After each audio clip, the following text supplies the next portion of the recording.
നമസ്കാരം. എല്ലാ കൂട്ടുകാർക്കും ലേൺ വിത്ത് നിവേദ് എന്ന യൂട്യൂബ് ചാനലിലേക്ക് സ്വാഗതം. നമ്മൾ ഇന്ന് ഓണം ക്വിസിൽ ചോദിക്കാൻ സാധ്യതയുള്ള 30 ചോദ്യങ്ങളുമായിട്ടാണ് വന്നിട്ടുള്ളത്. നിങ്ങൾക്ക് ഈ വീഡിയോ ഇഷ്ടമായാൽ ഈ വീഡിയോ ലൈക്ക് ചെയ്യാനും നമ്മുടെ ചാനൽ സബ്സ്ക്രൈബ് ചെയ്യാനും മറക്കരുത്. അപ്പോൾ നമുക്ക് നേരെ വീഡിയോയിലേക്ക് കടക്കാം.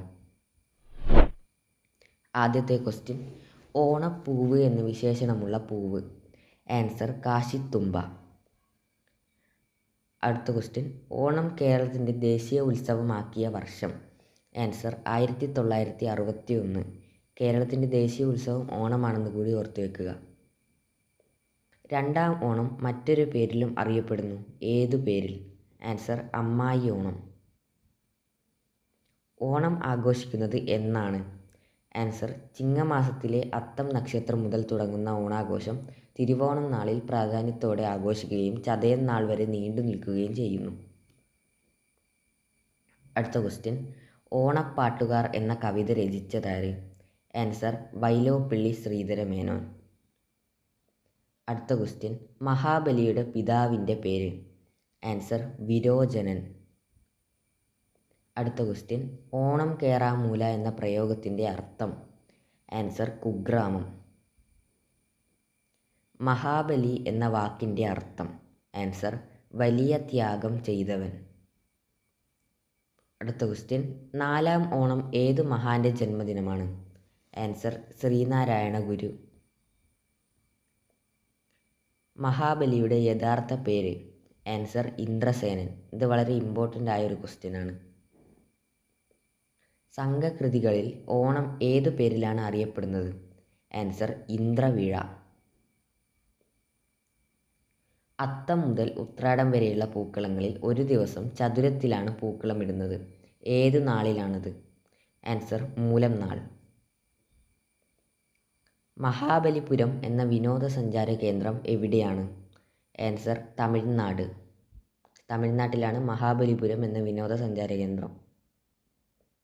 മഹാബലിയുടെ പത്നിയുടെ പേര്? ആൻസർ വിന്ധ്യാവലി. മഹാബലിയുടെ ഭാര്യയുടെ പേരാണ് വിന്ധ്യാവലി.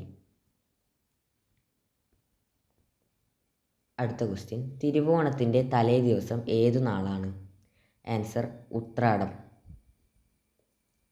വാമനനായി അവതാരമെടുത്ത മഹാവിഷ്ണു ഭിക്ഷയായി 3 അടി മണ്ണ് ആവശ്യപ്പെട്ടപ്പോൾ ആരാണ് മഹാബലിയെ അത് നൽകുന്നതിൽ നിന്ന് പിന്തിരിപ്പിച്ചത്? ആൻസർ അസുരഗുരു ശുക്രാചാര്യൻ. ഓണപ്പൂക്കൾ പറിച്ചില്ലേ നീ ഓണക്കോടി ഉടുത്തില്ലേ, പൊന്നും ചിങ്ങം വന്നിട്ടും നീ മിന്നും മാലയും കെട്ടിയില്ലേ. ഈ കാവ്യശകലം ആരുടേതാണ്? ആൻസർ ചങ്ങമ്പുഴ. തമിഴകത്ത് ഓണം ആഘോഷിച്ചതായി പറയുന്ന സംഘകാല കൃതി ഏതാണ്? ആൻസർ മധുരൈ കാഞ്ചി. ഏതു നാൾ മുതലാണ് ചെമ്പരത്തിപ്പൂവിന് പൂക്കളത്തിൽ സ്ഥാനമുള്ളത്? ആൻസർ ചോതി നാൾ മുതൽ. തിരുവോണ നാളിൽ അട നിവേദിക്കുന്നത് ആർക്കാണ്? ആൻസർ തൃക്കാക്കരയപ്പന്. വിഷ്ണുവിൻ്റെ അവതാരമായ വാമനൻ്റെ പിതാവിൻ്റെ പേര്? ആൻസർ കശ്യപൻ. വിഷ്ണുവിൻ്റെ അവതാരമായ വാമനൻ്റെ മാതാവിൻ്റെ പേര്? ആൻസർ അദിതി.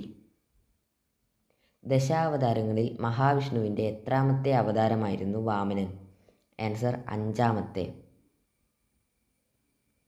ഭാഗവതത്തിലെ ഏത് സ്കന്ധത്തിലാണ് വാമനൻ തൻ്റെ പാദസ്പർശത്താൽ മഹാബലിയെ അഹങ്കാരത്തിൽ നിന്ന് മോചിതനാക്കി സുതലത്തിലേക്ക് ഉയർത്തിയ കഥ പറയുന്നത്?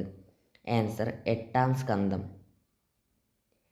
മഹാബലി ഏതു യാഗം ചെയ്യവെയാണ് വാമനനായി അവതാരമെടുത്ത മഹാവിഷ്ണു ഭിക്ഷയായി 3 അടി മണ്ണ് ആവശ്യപ്പെട്ടത്? ആൻസർ വിശ്വജിത്ത് എന്ന യാഗം ചെയ്യവേ.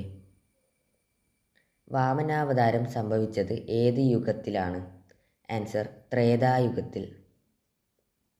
മഹാബലിയുടെ പുത്രൻ്റെ പേര്? ആൻസർ ബാണാസുരൻ. മഹാബലി നർമ്മദാ നദിയുടെ വടക്കേ കരയിൽ എവിടെയാണ് യാഗം നടത്തിയിരുന്നത്? ആൻസർ ഭൃഗുകച്ചം എന്ന സ്ഥലത്ത്. ഏതു നാളിലാണ് പൂക്കളം പരമാവധി വലിപ്പത്തിലിടേണ്ടത്? ആൻസർ ഉത്രാട നാളിൽ. കേരളത്തെ കൂടാതെ ഓണത്തിന് അവധി നൽകുന്ന ഏക സംസ്ഥാനം? ആൻസർ മിസോറാം. നമ്മൾ ഈ വീഡിയോ ഇവിടെ വെച്ച് നിർത്തുകയാണ്.